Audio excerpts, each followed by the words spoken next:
Okay, so since we finished the BFG, I thought we could do a fun book called Captain Underpants and the Attack of the Talking Toilets. And so this is the second book in the Captain Underpants series, but it's okay, we'll explain it. Let's open it up. Ooh.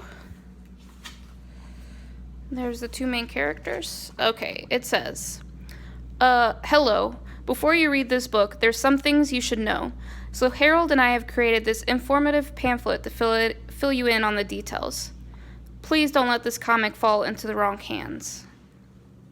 The Top Secret Truth About Captain Underpants by George Beard and Harold Hutchins, who deny everything. That means they say it didn't happen. Once upon a time, there were two cool kids named George and Harold. We are cool. Me too. They made their own comics about a superhero named Captain Underpants. Tra-la-la-la-la. Everybody thought their comics were funny, except for their mean old principal, Mr. Crump. Blah, blah, blah. One time, Mr. Crump was being mean to George and Harold. Blah, blah, blah. So they bought the 3D hypno ring. They hypnotized Mr. Crump. I will obey. Then they turned him into Captain Underpants. But Mr. Crump thought he really was Captain Underpants. He jumped out of the window to fight crime. Uh-oh. Tra-la-la-la-la. George and Harold tried to stop him, but they had to save the world first. Kaboom, bad guy. When they got back to school, George poured water on Captain Underpants' head. He turned back into Mr. Crump, but something was wrong. Because now, for some strange reason, every time Mr. Crump heard someone snap their fingers like that, he turned back into Captain Underpants. Tra-la-la-la-la. So whatever you do, please don't snap your fingers around Mr. Crump. Please, please, please don't snap those fingers. This has been a public service announcement from George and Harold, who still deny everything. The end. And that's the back of the comic book. Chapter 1, George and Harold. This is George Beard and Harold Hutchins. George is the kid on the left with the tie and the flat top. This is George. Harold is the one on the right with the t-shirt and the bad haircut. Remember that now. It says, Joe's Furniture. Come in and see our pretty armchairs. Depending on who you ask, you probably hear a lot of different things about George and Harold. Their teacher, Miss Ribble, might say that George and Harold were disruptive and behaviorally challenged. Their gym teacher, Mr. Meaner, might add that they were in serious need of a major attitude adjustment. Their principal, Mr. Crump, would probably have a few more choice words to include, like sneaky and criminally mischievous, and I'll get those boys if it's the last thing well, you get the idea. But if you ask their parents, they probably tell you that George and Harold were smart and sweet and very good-hearted, even if they were a bit silly at times. I'd have to agree with their parents. So what do you think they're going to change it into? Come and see our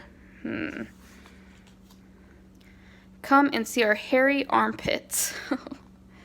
But even so, their silliness did get them into a lot of trouble sometimes.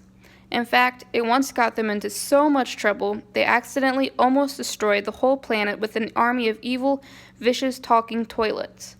But before I can tell you that story, I have to tell you this story. Chapter 2, this story. One morning at Jeremy Horwitz Elementary School, George and Harold had just gotten out of their 4th grade remedial gym class when they saw a big sign in the hallway. It was an announcement for the 2nd annual Invention Convention. So, the Invention Convention. Grand prize. George and Harold had fond memories of last year's Invention Convention, but this year's convention was a bit different. The first prize winner got to be principal for the day. Wow, said George. Whoever gets to be principal gets to make up all the rules for the whole day, and everybody in school has to follow those rules. We have got to win first prize this year, exclaimed Harold. And then George and Harold's principal, Mr. Crump, showed up. Aha, he shouted. I'll bet you two are up to no good. Not really, said George. We were just reading about this year's contest. Yeah, said Harold. We're going to win first prize in the contests and be principal for the day. Ha ha ha, laughed Mr. Krupp. Do you honestly think I'd let you two enter this year's contest after the stunt you pulled at last year's Invention Convention? George and Harold smiled and thought back to their first annual Invention Convention. I'll read one more chapter. The Flashback, last year's Invention Convention. It was about 1 year earlier, and all of the faculty and students of Jeremy Hortwood's elementary school had gathered in the gymnasium for what would later be known as the sticky chair incident. George and Harold stepped up to the microphone. Ladies and gentlemen, said George, Harold and I have invented something that is guaranteed to keep you all glued to your seats. Yes, said Harold. We call it glue.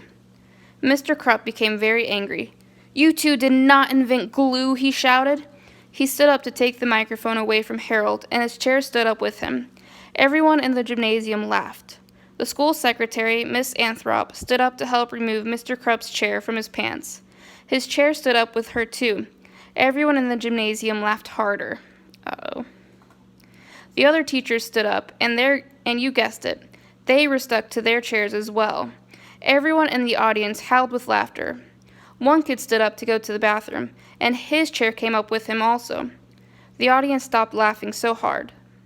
They all quickly checked their chairs, and suddenly the laughter stopped completely.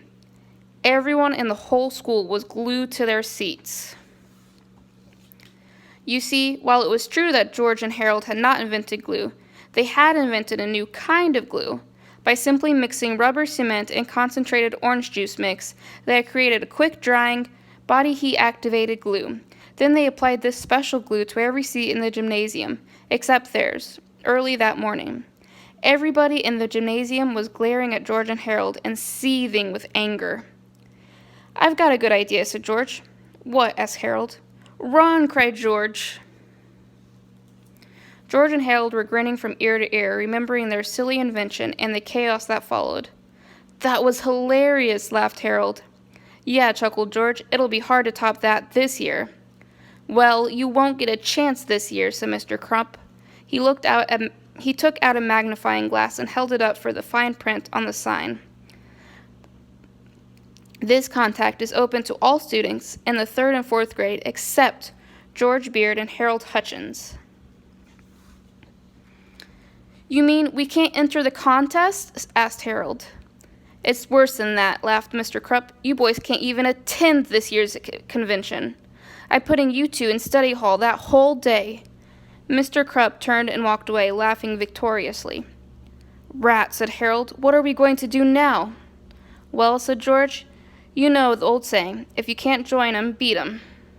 Okay, we'll stop there.